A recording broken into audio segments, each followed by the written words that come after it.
सादर नमस्कार, सादर जय जिनेंद्र। क्षमा ब्रेकिंग जैन न्यूज प्रतिदिन प्रातः, दोपहर एवं रात्रि में देश भर से संपूर्ण जैन समाज से संबंधित सही और सकारात्मक समाचारों के लिए देखना और सुनना न भूलें। साथ में आपसे विनम्र निवेदन है कि यदि आपने इस चैनल को सब्सक्राइब नहीं किया है तो कृपया अवश्य कीजिए और शेयर और लाइक करके धर्म प्रभावना में सहयोगी एवं सहभागी बनिए। साधना महोदधि तपाचार्य उत्कृष्ट सिंह निष्क्रिडित व्रतधारी महातपस्वी मासोपवासी अंतर्मना परम पूज्य जैन आचार्य श्री प्रसन्न सागर जी महाराज सत्संग का गत दिनांक 8 जून 2025 को देश की राजधानी दिल्ली में हुआ भव्य ऐतिहासिक अद्भुत मंगल प्रवेश।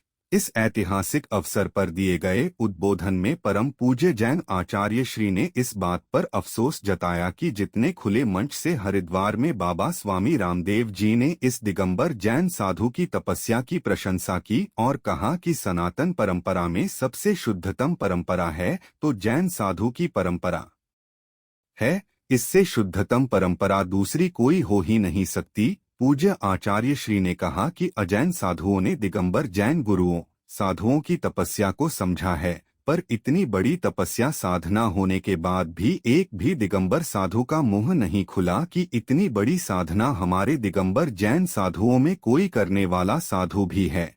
पूज्य अंतर्मना आचार्य श्री ने कहा कि अपनों को ही अपनों की कीर्ति त्याग तपस्या हजम नहीं हो पाती है। लीजिए सुनिए दिल्ली में दिया गया अंतर्मना जैन आचार्य श्री का अति महत्वपूर्ण पूरा उद्बोधन। भगवान पार्श्वनाथ धाम काकोरी में स्थित साधु सेवा धाम आगम के पथ पर चलने वाले ऐसे दिगंबर जैन मुनिराज आरिका माता जी व अन्य त्यागी व्रतियों के विश्राम एवं आहार की पूर्ण व्यवस्था कर रहा है, जो अत्यंत वृद्ध अवस्था में है या रोग ग्रस्त है। आप भी इस पुण्य कार्य में सहभागी बने और पुण्य के भागीदार बने। एक दिन के चौके की राशि मात्र 2100 रूपए, 10 साल की पात्रता जिसमें आपके नाम से साल में 2 बार चौका लगेगा, जिसकी राशि मात्र 11,000 रूपए है। आजीवन साल में 2 बार आपके नाम से चौका लगेगा तथा आपका नाम शिलापट पर लिखा जाएगा। राशि मात्र 25,000 रूपए है। 1 माह की पूजन राशि मात्र 3100 रूपए। दान जमा करने हेतु खाता विवरण भगवान Parshvanath Dham trust, bank of Baroda, Chowk branch, Lucknow. खाता संख्या 06450100299154। IFSC code BARBO LUCKNO। संपर्क सूत्र 9452017984 7007783995। राग से जितना राग करोगे उतना जिंदगी की अंतिम श्वास तक दुख भोगते ही रहोगे, और जितना तुम बीत राग से राग करोगे उतना तुम मन की शांति, चेहरे की प्रसन्नता का जीवन जियोगे। सुख का मार्ग दिगंबरत्व का, जैनत्व का मार्ग है। सुख का मार्ग दिगंबर मुद्रा का मार्ग है। शेष मार्ग तो सुखाभास के हैं। अभी हमारे डॉक्टर प्रवर्तक, भारत के मूर्धन विद्वान, जिन्होंने 50 साल तक समाज में खूब प्रवचन दिए, खूब छोटे छोटे से संकल्प दिए, खुद जीवन जिया और जिस समाज में गए उस समाज को जीवन जीने की प्रेरणा दी। उन्होंने एक बहुत छोटी बात कही, पर वो उस एक छोटी सी बात में जिंदगी का सार भरा पड़ा है। उन्होंने कहा कि दिल्ली वालों, आपके पास शक्ति ज्यादा है कि मन की आसक्ति ज्यादा है। मुख में दांत नहीं है फिर भी चना चबाने का मन करता है। मुख में दांत नहीं है फिर भी बेटा बहुरानी थोड़ा मूंगफली कुचल के ला दइयो। दांत टूट गए पर भीतर खाने की वासनाएं अभी कम नहीं हुई है। जितना हमारे पास है हम उससे खुश नहीं हैं, जो नहीं है उस चीज का दुख बहुत ज्यादा है।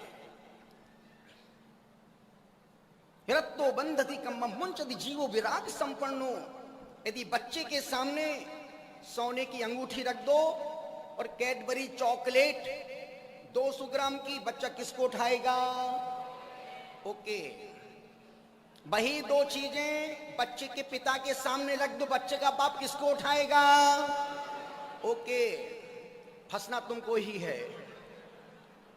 वही दोनों चीजें गजराज जी, वही दो चीजें किसी संत के सामने रख दो, किसको उठाएगा?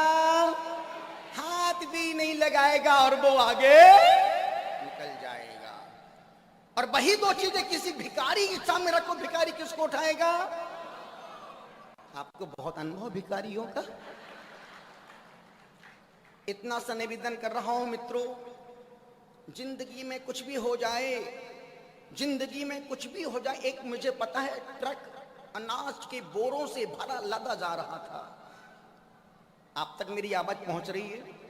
क्योंकि मुझे खुद की आवाज बराबर नहीं आ रही है। साउंड अच्छा है पर सेटिंग अभी मेरे मन के मुताबिक नहीं हो पा रही है। हो जाएगी जाते जाते। एक ट्रक अनाज से भरा हुआ जा रहा था, अनाज के बोरों से भरा हुआ लदा हुआ जा रहा था। उसकी स्पीड से एक अचानक बोरा अनाज का भरा हुआ नीचे गिर जाता है और ट्रक आगे निकल गया। ट्रक चला गया, बोरा सड़क पर पड़ा है। 2 4 5 चूहे आए, उन्होंने बोरे को काटा, अपना पेट भरा, चले गए। कुछ देर बाद कुछ चिड़िया आई, चिड़ियाओं ने उस बोरे से कुछ दाने निकाले, उन्होंने खाए, वो भी चली गई। कुछ देर बाद कबूतर तोते आए, उन्होंने भी उस दाने को निकाला, खाया, चले गए।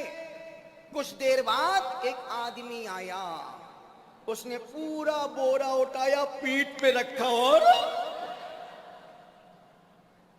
वो आदमी और कौन है?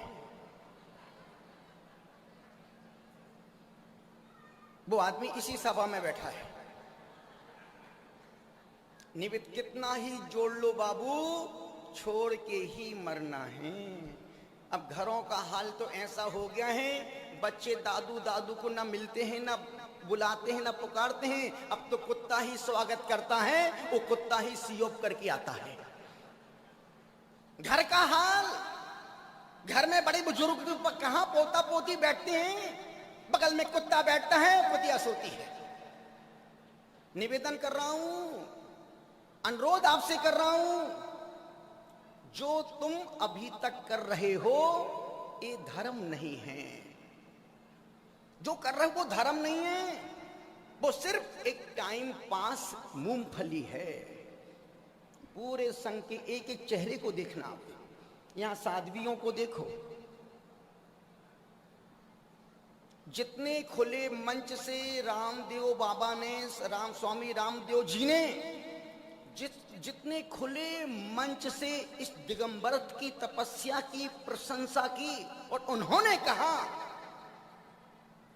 कि सबसे शुद्धतम सनातन परंपरा में सबसे शुद्धतम परंपरा है दिगंबर जैन संप्रदाय में, तो ये जैन साधु की परंपरा, इससे शुद्धतम परंपरा दूसरी कोई है ही नहीं। अजैन साधुओं ने गुरुओं की तपस्या को समझा है, पर इतनी बड़ी तपस्या साधना होने के बाद एक भी दिगंबर साधु का मुंह नहीं खुला कि इतनी बड़ी साधना हमारे दिगंबर में कोई साधु करने वाला भी है। क्योंकि अपन कहते हैं ना, इस घर को आग लग गई, हमारे अपनों को ही अपनों की कीर्ति, त्याग, प्रशंसा हजम नहीं हो पाता है बाबू। यदि दिगंबर 2 दिन में देखो ना, हम लोग अभी 2 दिन पहले बड़े गांव थे, हमारी गजराज जी महाराज, एक बार तो आपको आना पड़ेगा। और वाकई में यदि सिंह रथ वाले सन्मति सागर जी महाराज साहब को 10 साल और इस तीर्थ को मिल जाते, ये पूरे भारत देश का त्रिलोक तीर्थ इकलौता तीर्थ होता, इकलौता तीर्थ होता। क्योंकि जहां बागवान गया पूरा बाग उजड़ गया।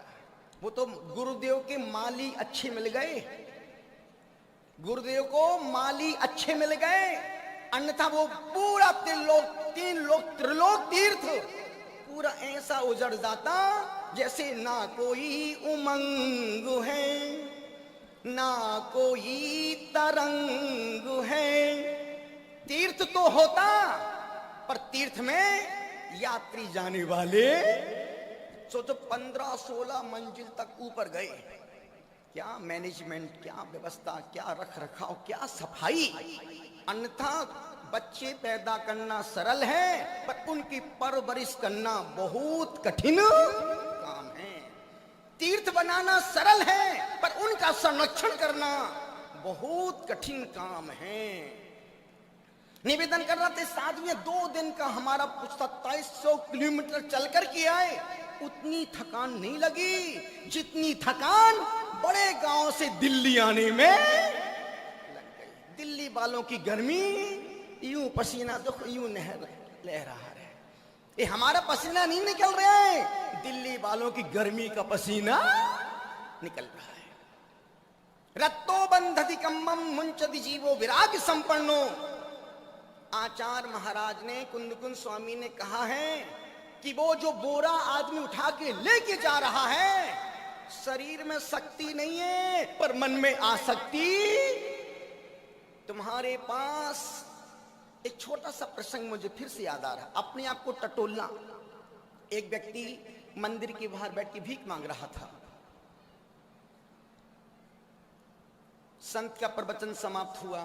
संत ने कहा, जो व्यक्ति, जो भिखारी मंदिर के बाहर भीख मांग रहा है, जितने लोग यहाँ बैठे हैं सभी लोग अपने अपने मन से उस भिखारी को कुछ दे के जाना। गुरु ने बोल दिया, भक्तों के लिए गुरु के वचन ब्रह्म वचन। अब जितने लोग गए भिखारी की कटोरे में डालते डालते डालते दो, जब पूरे सब लोग चले गए, उसने रुपया गिना। उसने देखा कि यार रोज तो 300-400 रुपये आते थे, आज तो मेरी झोली में 80,500 रुपये आ गए। परमात्मा तू भी हमको औकात से ज्यादा दे रहा है। वो भिखारी उठा, रुपए का बिंडल बनाया, सीधा मंदिर गया। मंदिर में भगवान को ढोक लगाई और कहा, भगवान मेरी इतनी योग्यता पात्रता नहीं थी जितना तूने मुझे दिया है। और उसने 80,000 रुपए मंदिर की गुल्लक में डाले और 500 रुपए जेब में डाल करके भगवान को प्रणाम किया। मेरी पात्रता तो 500 रुपए की है, और यदि इस समय तुम होते तो सोचो कौन भिखारी कौन। अपने अपना जजमेंट देना और अपने अपने भीतर के भिखारी को टटोलना। निवेदन कर रहा हूं, कितना ही जोड़ लो, कितना ही रख लो, पर खाना आखिर 2 रोटी ही है। तुमको तो रोज दिन में 2, 4, 5 बार मिल जाती है बाबू, हमको तो वो भी 2 दिन में 1 दिन। परसों लिया था बड़े गांव में, कल पूरा वहां से चलकर कि यहां तक आए, पानी का घूंट भी नहीं पिया। अब वो मिले कि नहीं मिले, वो भी 11 बजे के बाद, और फिर जो आज मिलेगा फिर उसके बाद फिर 11 तारीख को मिलेगा, फिर भी जिंदा रहेंगे। और तुम देखो तो एक समय की तुमसे चाय नहीं छूटती है। यदि नियम दे दूं कि आज 12 से 5 के बीच में चाय नहीं पीना, उसमें तुमको पसीना आ जाएगा। गुरुदेव कैसे होगा क्या? अभी हम मुजफ्फरनगर में थे, नियम दे दिया कि गर्मी का मौसम कि आज कोई भी 12 से 5 के बीच में चाय नहीं पिएगा। लोगों ने हंस के ले लिया। एक महिला शाम को 6 बजे आई, बोले गुरुदेव अब आप ऐसे नियम मत दिया करो। हमने किए क्यों? नहीं, मैं दिन में 20 बार चाय पीती हूँ, आपने नियम दे दिया। हमने फिर क्या हुआ? बोले मैंने 12 बजने में 5 मिनट की देरी थी, हमने 10 चाय पी ली। जितना जैन व्यक्ति धर्म के मार्ग में गलियां खोजता है, इतना मुसलमान भी धर्म से समझौता नहीं करता है। इतने लोग बैठे हैं यहाँ पर, इसमें 60% लोगों का रात्रि भोजन त्याग नहीं होगा। जैन कुल में अभी महाराज साहब ने कहा ना, कितनी अच्छी बात की महाराज साहब ने, चूंकि कम समय में घंटे भर का माल परोस दिया। कहा कि जैन कुल में पैदा होने के बाद यदि तुम्हारी गुरु तुमसे कहें रात में मत खाना, तो बहुत छोटी बात है। पानी छान के पीना। और अच्छे हम स्वाध्याय करने वाले को देखते हैं जो 10 बजे तक दूध पी रहे, रबड़ी खा रहे, मलाई खा रहे, काजू किशमिश खा रहे। कैसा स्वाध्याय है बाबू तुम्हारा? कैसा त्याग है, कैसा ज्ञान है, कैसी भक्ति है, कैसा समर्पण है।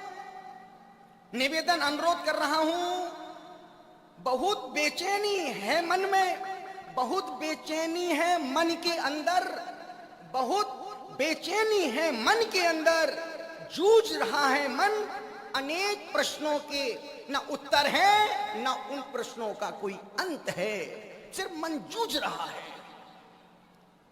यदि स्वाध्याय करने के बाद भी हमसे समय की चाय नहीं छूट रही है, यदि हमारा गुस्सा कम नहीं हो रहा है, यदि हमारा अहंकार कम नहीं हो रहा है, यदि हमारा ईर्ष्या कम नहीं हो रही है, यदि हमारा द्वेष कम नहीं हो रहा है, तो तुम्हारा स्वाध्याय, अभिषेक, पूजा पाठ ऐसा ही है जैसे गोबर पे वर्क लगा हो। ऊपर का कुर्ता साफ सुथरा है जिनका, भीतर की बनियान मैली मिलेगी। ऊपर का कुर्ता साफ सुथरा है जिनका, भीतर की बनियान मैली मिलेगी। तन की सुंदरता पे मत रीझो मेरे मित्र, मन मंदिर में झांको तो गंदगी फैली मिलेगी। निवेदन कर रहा हूं, धर्म का मतलब ऊपर का परिवर्तन नहीं है। ये साध्वियां, कोई नमक नहीं खाता, कोई तेल नहीं, कोई घी नहीं, कोई कुछ नहीं, कोई कुछ नहीं, कोई कुछ नहीं। अभी महाराज जी ने कहा, एक भी साधु साध्वी ऐसी नहीं है जिनका कोई व्रत नियम उपवास नहीं चल रहा हो। भारत का इकलौता विद्वान है जो चतुर्थ साल में एक उपवास करता था, वो भी मीठा पानी शाम को पी के। अब लोगों ने उपवास के मायने बदल दिए। अब लोग उपवास का मतलब समझते मुनक्का खा लो, किशमिश पी लो, किशमिश खा लो, उसका मुनक्का का पानी पी लो, बादाम का पेस्ट खा लो, डाब का पानी। ये उपवास। जब हम लोग मनसापुर महावीर में थे, एक महिला आई, बोले गुरुदेव हमने 16 उपवास किए, अंतराय आ गया। हमने कहा उपवास में अंतराय कैसे आ गया? मैं सोच के आश्चर्य में डूब गया। हमने कहा अंतराय कैसे आ गया? 16 उपवास में अंतराय? बोले हाँ गुरुदेव, 9वें उपवास में अंतराय। 9वें उपवास में हमने क्या खाती थी? बोले गुरुदेव 100 ग्राम मनुक्का, 100 ग्राम बादाम, 100 ग्राम पिस्ता और 5 डाब का पानी। हमने कहा तू किसको मूर्ख बना रही है? ये उपवास नहीं, ये तो लंघन है। उपवास का मतलब है चारों प्रकार का अन्न जल का त्याग।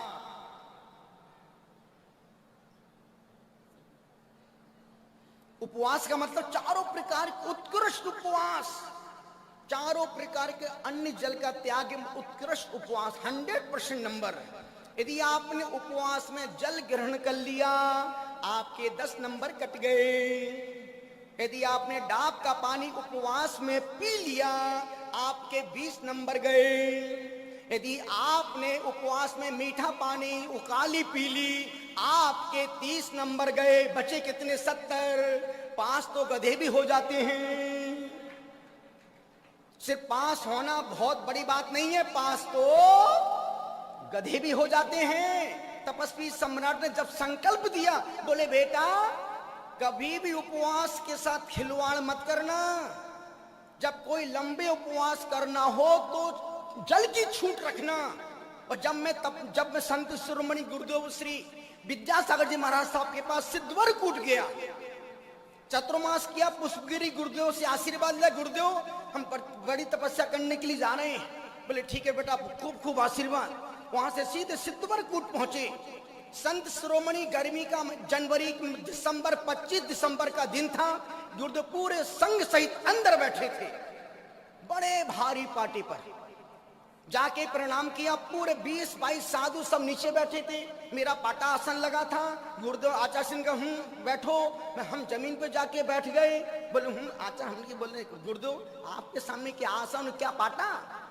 जमीन ही अपना आसन है, और चरणों में ही अपना सिंहासन है। गुरुदेव खुश हो गए। हमने कहा आचार्य श्री हम 180 किलोमीटर सिर्फ आपकी चरण वंदना करने के लिए आए हैं, और आपके चरणों में सिर्फ आशीर्वाद लेकर के हम सम्मेलन शिखर की यात्रा में जा रहे हैं। गुरुदेव मुझे एक उत्कृष्ट से निष्कृत व्रत करना है। बोले इसमें क्या होगा? हमने गुरुदेव इसमें 557 दिन की साधना है, 496 दिन उपवास, 61 वारणा होंगी। बोली इतना लंबा कैसे करूं? गुरुदेव आप रहेंगे तो हम तो पत्थर में छेद करके पानी में आग लगा देंगे। गुरुदेव मुस्कुराए, बोले ध्यान रखना। बोले भाई ध्यान रखना, जैसा स्वास्थ्य हो वैसा संकल्प लेते रहना, जल की छूट रखना। जी गुरुदेव। उन्होंने भी कहा बेटा जल की छूट रखना। अब सोचो 557 दिन की साधना में सिर्फ हमने 496 दिन के उपवास में 61 पारनाओं में सिर्फ हमने 13 बार जल लिया बीच में, 13 बार जल। क्यों? और वो भी इसलिए लिया, उपवास के बाद उल्टी हो गई। उल्टी होने के बाद या तो गुरु मुनि मौन रहे, कुल्ला भी नहीं कर सकते हैं। 13 उपवास बाद उल्टी हो गई, अब क्या करें? अब 13-12 दिन 4-5 दिन बाद फिर जल इसलिए पीने गए कि भैया कम से कम एक बार मुख शुद्धि तो हो जाएगी। अन्यथा 64 उपवास किए थे अहमदाबाद में, सिर्फ 3 बार जल लिया था। और ध्यान रखना, उपवास प्रशंसागर नहीं करते हैं, हमारे तपस्वी सम्राट गुरुदेव हमसे करवाते हैं। अन्यथा घर में एक उपवास कोई व्यक्ति, बालक, माता, बहन कोई कर ले, उससे कहो बेटा घर से मंदिर तक पैदल दर्शन करने जाना है। आदमी कुछ भी हो जाए पर घर से मंदिर तक दर्शन। और हम कहां से कहां पहुंच गए चलते चलते। और दिल्ली वालों, पुण्य तो है तुम्हारा, तुमने बुलाया नहीं है, हम खुद दिल्ली आए हैं। और दिल्ली तुम्हें ज्ञानी बनाने के लिए नहीं आए, तुम्हें स्वाध्याय की परंपरा डालने भी नहीं आए, क्योंकि हमने अच्छे अच्छे स्वाध्याय प्रेमियों को अस्पताल में मरते देखा। इतना भी स्वाध्याय मत करना कि अस्पताल में जाके मरना पड़े, उतना ही स्वाध्याय करना जिससे धर्मात्मा निकट हो, चर्चा धर्म सुनाए, वो सावधान रखे, गाफिल न होने दिन रात मेरे। ध्यान रखना बाबू, स्वाध्याय का फल अंधापन नहीं है, स्वाध्याय का फल अस्पताल नहीं है, स्वाध्याय का फल बहरापन नहीं है, स्वाध्याय का फल पैरालिसिस नहीं है, स्वाध्याय का फल बीमार होके मरना भी। यदि स्वाध्याय का फल बीमार होके मरना है तो फिर पाप का फल क्या है? निवेदन कर रहा हूं, इसलिए जिंदगी में रत्तो बंधति कम्मम, राग से राग करोगे दुख ही भोगना पड़ेगा। अब बेबीत राग से राग करोगे, हंसते मुस्कुराते आत्म कल्याण के मार्ग पर आगे बढ़ जाओगे। इसलिए निवेदन कर रहा हूं, अनुरोध कर रहा हूं, चेहरे पे सारे शहर के, चेहरे पे सारे शहर के गर्द के ओ मलाल हैं। गर्द यानी डस्ट, मलाल यानी दुख। पूरा दिल्ली प्रदूषण से, इतनी गर्मी हमने 37 साल में पहली बार देखी। 37 साल में पहली बार इतनी गर्मी। दीक्षा को 37 साल, कितने साल हो रहे हैं? 50 में 13 कम, 13 कम, कितने? 13 कम। किसको? तुमको नहीं, हमको। कितने वर्षों में? 13 कम 50 में। निवेदन कर रहा हूं, पर इतनी गर्मी, सबसे ज्यादा ठंडी दीक्षा के 37 साल में लगी तो बद्रीनाथ पर लगी, और सबसे ज्यादा गर्मी लगी बड़े गांव से दिल्ली आने में। अन्यथा हमारी ये साधवियां पुण्य प्रभा माता जी इतनी विक्षिप्त हो गई, कमंडल से पानी डाल डाल के डाल डाल के डाल डाल के डाल डाल के जैसे तैसे कल सुबह वहां तक पहुंचे। हमारे वो महाराज साहब, परिमल सागरी महाराज साहब, हमेशा पूरे कदम से कदम साथ मिला के चलते थे।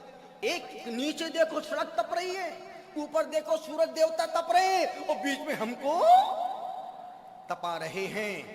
मार्ग तपने का है, मार्ग तपने का ही है। जो तपेगा वही भगवान बनेगा। तपसा निर्जरा चा। तो महाराज साहब ने कहा कि पूरे संघ में एक एक साधु व्रत उपवास मर कह रहा था विद्वान, एक उपवास साल में होता था, अब साल में 100-150 उपवास कर लेते हैं। कहां से शक्ति आ गई? किसने इनके अंदर शक्ति की हवा भर दी? बस इतना ध्यान रखना दिल्ली वालों, कोई भी कार्य करना हो संकल्प पूर्वक करोगे तो शिखर की ऊंचाइयों तक पहुंच जाओगे, अन्यथा मन में हजारों विकल्पों का जंजाल लगा हुआ है। निवेदन आपसे कर रहा हूं, अनुरोध आपसे कर रहा हूं, गुजारिश आपसे कर, चेहरे पे सारे शहर के गर्द की ओ मलाल हैं, जो दिल का हाल है, जो दिल का हाल है वही दिल्ली का हाल है, जो दिल का हाल है। इतने लोग बैठे हैं, सब शांत दिख रहे हैं, पर भीतर विकल्पों का, जालों का, उलझनों का, टेंशनों का, अशांति का जंजाल मन में बसा हुआ है। इसलिए निवेदन कर रहा हूं, इतनी सी गुजारिश कर रहा हूं, यही कह रहा हूं कि जिंदगी कुछ भी हो जाए, कुछ भी हो जाए, अब सिर्फ उतना धर्म ध्यान करना जिससे बैठे बैठे समाधि कर सको, उतना ही स्वाध्याय करना जिससे तुम्हारा मन मर ना पाए, उतना ही स्वाध्याय करना जिससे तुम्हें रोज रोज मरना ना पड़े, सिर्फ एक बार मरना और भगवान के नाम से मरना और सदियों सदियों के लिए तरना। इसलिए निवेदन इतना सा कर रहा हूं, इतने सारे लोग बैठे हैं। वाकई गजेंद्र बाबू बहुत ही सात्विक, शुद्ध, रिजर्व, सिंसियर आदमी है। और जब सुरेश बाबू, हमारे सुरेश भाई, दीपेश, राजेश, अरुण, कुशल, वो अनेक लोग जब पास में आए, महाराज श्री दिल्ली का क्या प्रोग्राम, दिल्ली का कोई प्रोग्राम नहीं है, पर मन में एक बात है, इतनी बड़ी दिल्ली है और जितने दिल्ली की जिनालय सब में तो हम जा नहीं सकते हैं, दूरियां बहुत हैं, पर अपना प्राचीन संघ है, प्राचीन मूर्तियां हैं, प्राचीन मूर्तियों की केयर करना। भाई गजरा जैसा तो हम कहीं स्थापित तो कर नहीं सकते हैं, हम तो अपने चतुर्थ काल की मूर्तियों को साथ में लेके चल रहे हैं। तुम इनके दर्शन करो और जिनालय के दर्शन करें, इतना निवेदन कर रहा हूं। उन्होंने कहा कि हमके गजन ज्यादा अपनो तामझाम नहीं फैलाना। उनसे कहा कि अपने मंच की मर्यादा है, कोई भी व्यक्ति मंच पर फोकट पर नहीं बैठेगा। दूसरी बात, मंच पर कोई सम्मान नहीं करवाएंगे, नदी। और मुझे इस बात का अफसोस होता है, जो संत निर्गंथ बन गए हों और तुम उन पर कपड़ा डाल के फिर कहते हो चित्र अनावरण, तुमने पंच परमेष्टि भगवान का अनादर कर दिया। जिसने वस्त्रों को छोड़े 50 साल हो गए, तुम उस पर कपड़ा डाल के फिर तुम कपड़ा खुलवा रहे हो। एक कौन सी आगम की परंपरा है बाबू? बस एक परंपरा खत्म होना चाहिए। क्यों? वो निर्गंथ साधु हैं, उस निर्गंथ की तस्वीर के सामने, उस चित्र के सामने आप दीप जलवाओ, श्रीफल भेंट करवाओ और कपड़ा डाल के कपड़ा खोलो। ये कौन सी परंपरा है बाबू? ये पंच परमेष्टि अनाथ भगवान के अनादर की परंपरा है। हम चित्र अनावर करके भी पाप लिख जा। क्यों? निर्गंथ साधु 30 नंबर के आचार परमेष्टि हैं। कपड़ा डाल, एक धागा भी मुद्रा पर आ जाए, ये मुद्रा अवंदनीय हो जाती है, अपूजनीय हो जाती है।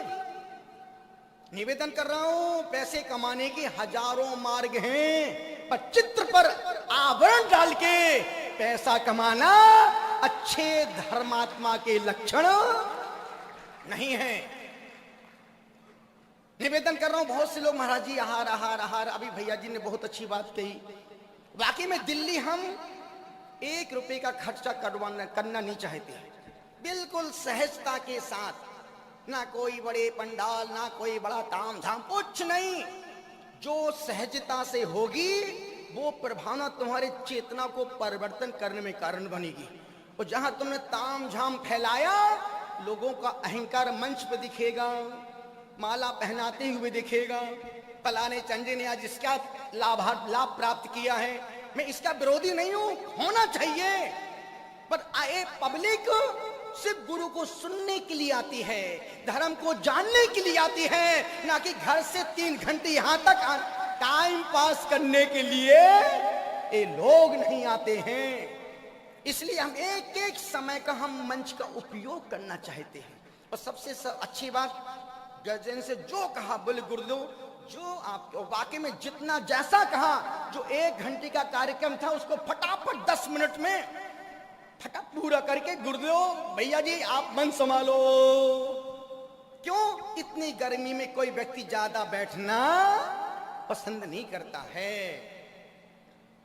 अनुरोध आपसे कर रहा हूं, निवेदन इतना सा कर रहा हूं, 7, 8, 9 नवंबर दिल्ली के इतिहास में, और ध्यान रखना हम किसी की लकीर मिटाने के लिए नहीं आए हैं, ना कोई कीर्तिमान स्थापित करने के लिए आए हैं। हम तो तुम्हारे भीतर, तुम्हारी चेतना में धर्म के संस्कार, और वो संस्कार जो पड़े हैं उसको आचरण के रूप में देखने के लिए आए हैं। कि जो व्यक्ति 20 साल से पूजा कर रहा था, अब वो व्यक्ति एक आसन भी कर रहा है। जो एक आसन कर रहा था, वो व्यक्ति उपवास भी कर रहा है। जो उपवास कर रहा था, अब वो व्यक्ति संकल्प व्रतों का पालन भी कर रहा है। निवेदन कर रहा हूं 7, 8, 9 नवंबर। और ध्यान रखना कोटा पर्याप्त कोटा है, सिर्फ 4000 व्यक्ति, चूंकि प्रोग्राम भरत मंडपम में होगा। और दोनों हॉल हमारे नमित जी ने बताया कि दोनों हॉल बुक कर दिए हैं। और 7, 8, 9 नवंबर, और 20 साल से 50 साल तक की उम्र के लोग, क्योंकि आज के दंपत्ति 20 साल तो फिर भी बहुत हो गया, यदि मैं बोलता कि 1 साल से 20 साल के दंपत्ति, तो वाकई में अद्भुत जोड़े होते। क्योंकि आज के जोड़े घर के बाहर पति पत्नी हैं, और जब कमरे के अंदर घुसते हैं तो सांप नेवला बन जाती है। मैं नागिन तू, किसने कहा ये? आज सिर्फ नाम के पति पत्नी, भीतर से वो पति पत्नी का जीवन, वो भीतर की सिंपैथी, वो भीतर के कर्तव्य सब कुछ खत्म हो गए हैं। इसलिए पति पत्नी को खुश कर सकता है, पति पत्नी को खुश कर सकता है, पर चुप नहीं कर सकता है। पति पत्नी को खुश कर सकता है, पर चुप नहीं। और ध्यान रखना, कितना ही पत्नी काजू बादाम खाए, पत्नी कितना ही काजू बादाम खाए, पिस्ता आदमी है। बहुत गहरी बात बोल दी हमने, और हम हंसते हंसते बात बोल देते हैं। और तुमको मेरी बात घर जाके समझ में आएगी जब तुम फिर से उसको सुनोगे।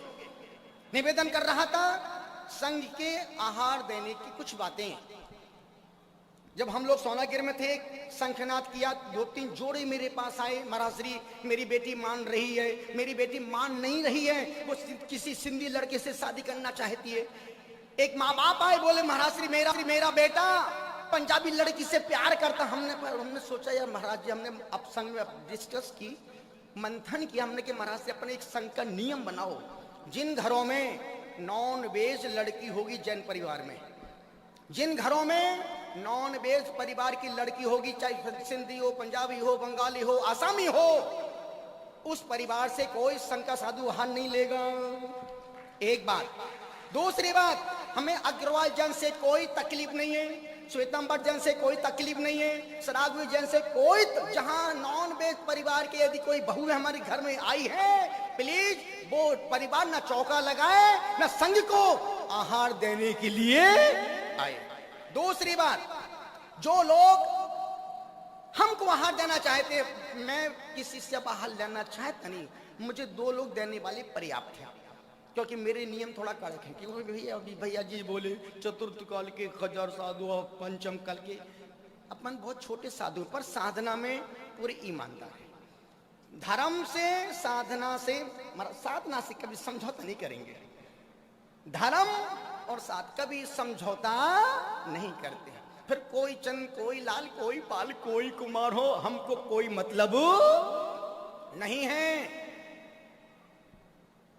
जो हमको आहार देने की, उनकी पात्रता, यदि उनका आजीवन रात्रि भोजन त्याग हो, आलू प्याज का आजीवन त्याग हो, लहसुन का त्याग हो, बीड़ी, तंबाकू, सिगरेट, रात का ड्रिंक, कोई भी व्यसन से संबंधित हो, वो व्यक्ति ना चौकी में आए, ना हमको हवा करे। उनकी मुझे हवा भी नहीं चाहिए। अपनी हवा अपने घर में ही निकालना है। हमारी हवा भी शुद्ध सात्विक आती, छनी हुई। निवेदन कर रहा हूं, संघ में बहुत सारे साधु हैं, बहुत सारे साधु हैं। किसी का 1 महीने का रात्रि भोजन त्याग, रात्रि आलू प्याज या लहसुन का त्याग, पर कोई भी व्यक्ति तंबाकू, गुड़ी, बीड़ी, सिगरेट पीने वाले इस चौके में आहार देने जाए ही ना। तुम्हारे नहीं देने से भी हमको आहार मिलेगा। दाने दाने पे लिखा है खाने वाले का नाम। जिसने दांत दिए हैं वो दाना भी देगा, जिसने चोंच दी है वो चूना भी देगा, जिसने आंत दी है वो अनाज भी देगा। राम भरोसे जो रहे पर्वत पे हरियाए। पर्वत पे कौन पानी डालने जाता है, पर पर्वत के सारे वृक्ष पेड़ पौधे भी हरे भरे। इसलिए तुम गलत फहमी में मत रहना, हम नहीं जाएंगे तो कौन आहार देगा। तुम्हारे जैसे बहुत लोग हैं आहार देने वाले। संघ में अनेक अनेक साधु साध्वियां हैं, कोई बिना नियम के भी देते हैं, कोई लेते हैं।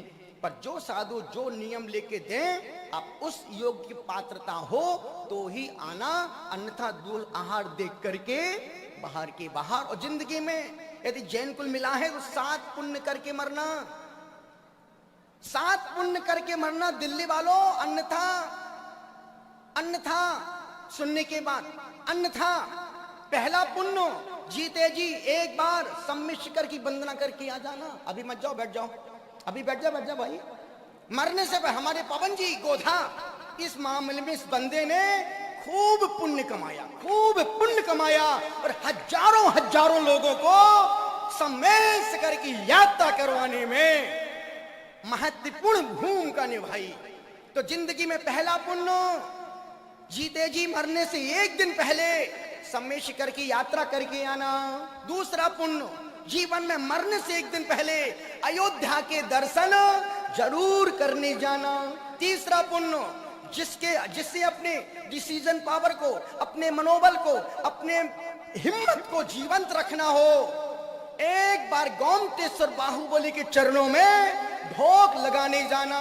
3 पुण्य। चौथा पुण्य जीवन में जरूर किसी मुनि को, आचार्य उपाध्याय को अपने हाथों से 1 गिलास आहार दे लेना।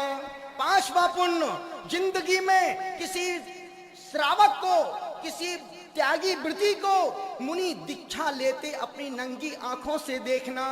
6ठा पुण्य जीते जी मरने से पहले किसी साधु की समाधि में जाना, उसकी शव यात्रा की 3 परिक्रमा लगाना और प्रार्थना करना, हे गुरुदेव मेरा भी अंत आप जैसा ही हो। और अंतिम पुण्य जिंदगी में किसी साधु के संगपति बन के किसी साधु को कोई छोटी तीर्थ की यात्रा, कोई बड़े तीर्थ की यात्रा करवाने का सौभाग्य एक बार प्राप्त। यदि आपने 7 पुण्य कर लिए तो जैन कुल में जन्म लेना सफल सार्थक है।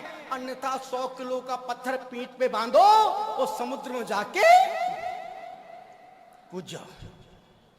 निवेदन कर रहा हूं, हमारे अशोक जी बड़ौदा बैठे हैं, पूरे देश की शान है हमारा सम्मेद शिखर पर्वत, पर वहां का द्वार जहां अपन प्रवेश करते हैं सबसे घटिया मरा हुआ द्वार। अशोक बाबू को महाराज साहब ने प्रेरणा दी, उपाध्याय श्री ने, कि अशोक जी इस गेट को जिंदा करवाना है।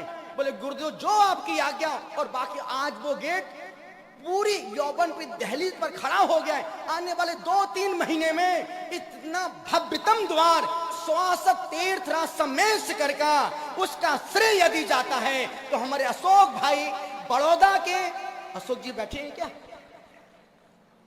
अशोक भाई बड़ौदा से, जिन्होंने उस सदुपयोग किया और बड़ा भारी द्वार बनाने का श्रेय प्राप्त किया। निवेदन इतना सा कर रहा हूं दिल्ली वालों, तुम क्या करते हो मुझे कोई मतलब नहीं है, पर अब जो करना है खुद के लिए करना है और खुद के लिए मरना है।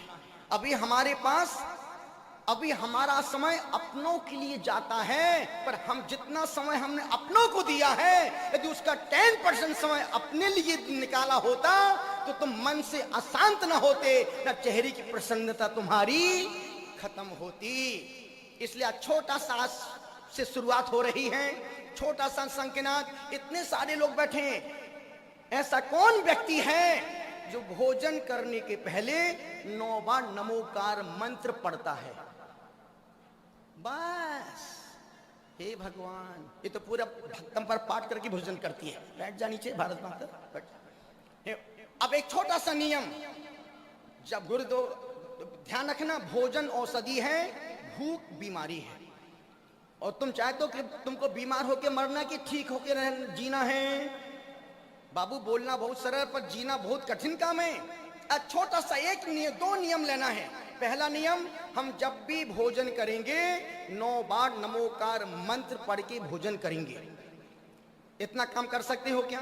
हाथ ऊपर, पूरे ऊपर, और ऊपर, और ऊपर बोलो, हे गुरुदेव, हम आज से जब भी भोजन करेंगे 9 बार नमोकार मंत्र पढ़ेंगे और भोजन झूठा नहीं छोड़ेंगे। जिस दिन भूल जाएं या नियम टूट जाए, दूसरे दिन भोजन में नमक मीठा नहीं खाएंगे। अब तुम्हारे बाप भी नहीं भूल पाएंगे। इसी बात पर 9 बार नमोकार मंत्र पढ़ो अभी करंट में।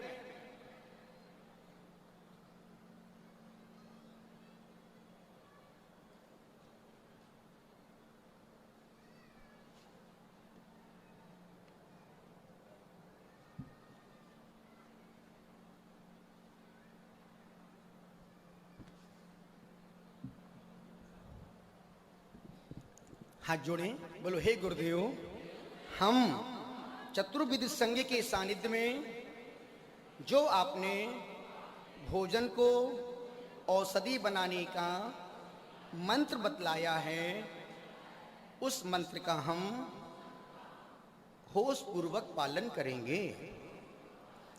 इतना निवेदन कर रहा हूं। रक्तो बंधि कम्मम मुंचदी जीवो विराग संपन्नो ऐशो जिण उपदेशो तम्हा कम्मे सुमारज। राग से जितना राग करोगे दुख मिलेगा। देव से, गुरु से, शास्त्र से, बीत राग मार्ग से जितना प्रेम करोगे उतना ही जीवन प्रेम और शांति आनंद के साथ गुजरेगा। दूसरी बात, जैसा कि लोग बोलते कि भाई महाराज, कभी भी मेरी कमजोरी ना धनपति है और ना मेरी कमजोरी धन है। ना धन है ना धनपति है, मेरी कमजोरी है तुम्हारी भक्ति, तुम्हारी सेवा और तुम्हारा समर्पण। इसलिए कभी भी मेरे पास किसी व्यक्ति का हवाला लेके मत आना कि वो मेरी बेटी है, वो मेरा बेटा, वो मेरे दामाद। दूसरों की बैसाखियों के सहारे लंगड़े लूले अपाहिज चलते हैं। तुम तो हाथ पैर वाले हो बाबू, खुद अपना परिचय बनाओ और गुरु भक्ति में आनंद से हंसते मुस्कुराते पहुंच जाओ। दूसरी बात, सुबह रोज 4 बजे प्रातः की आराधना रोज होती है। 3 घंटे वो प्रातः की आराधना जहां भी जिस मंदिर में भी जाएंगे, जैसे सपोज आज हम अभी सेक्टर 16 में रहेंगे, कल सुबह की आराधना वहीं पर होगी, कल का है ना। अभी उसके बाद हमारी गजेंद्र बाबू आगे की पूरा प्रोग्राम एक बार आपको बतला देंगे। जहां भी सुबह रहेंगे सुबह की आराधना वहीं पर होगी। उसके बाद दोपहर में 11:30 से 12 बजे की भी आहार प्रत्याख्यान एरिया पद भक्ति उसी वहीं पर होगी। 3:30 बजे स्वाध्याय सत्संग होगा। 5 बजे प्रतिक्रमण, श्रावक मुनि प्रतिक्रमण होता है। ठीक 7:15, चूंकि दिन गर्मी के दिन है, 7:15 का मतलब 7:30 बजे, और 7:30 का मतलब 7:29 गुरु भक्ति सत्संग आनंद की यात्रा को। और अपन कोई भी साधु हमारे प्रवचन में टाइम पास नहीं करते हैं। कुछ जो आधे घंटे भी बोलेंगे, कुछ ना कुछ आपको टिप देंगे। इसलिए जब भी सभा में आओ, सुनने के लिए नहीं आना है, कुछ परिवर्तन के लिए, कुछ चुनने के लिए और कुछ अपने आप को बदलने के लिए। क्योंकि सुनते सुनते हमारे कान बहरे हो गए, आंखें मिचमिची हो गई, पर हम सुन के भी ना सुन पाए, देख के भी ना देख पाए, चल के भी ना पहुंच पाए। अब तुम नहीं, हम तुम्हारे पास आ रहे हैं। इसलिए दिल्ली वालों, तुम हमें जगा दो, तुम हमें जगा दो, हम तुम्हें जगा देंगे। तुम हमें जगा दो, तुम मुझे दिल में जगा दो, हम तुम्हें जगा देंगे। और एक बार तुम जाग गए तो फिर तुम्हें कोई तूफान भी सुला नहीं पाएगा। चलते हैं, दोनों हाथों को जोड़ें, रीढ़ को सीधा करने। भैया जी सब बोल दिया और कुछ बोलना?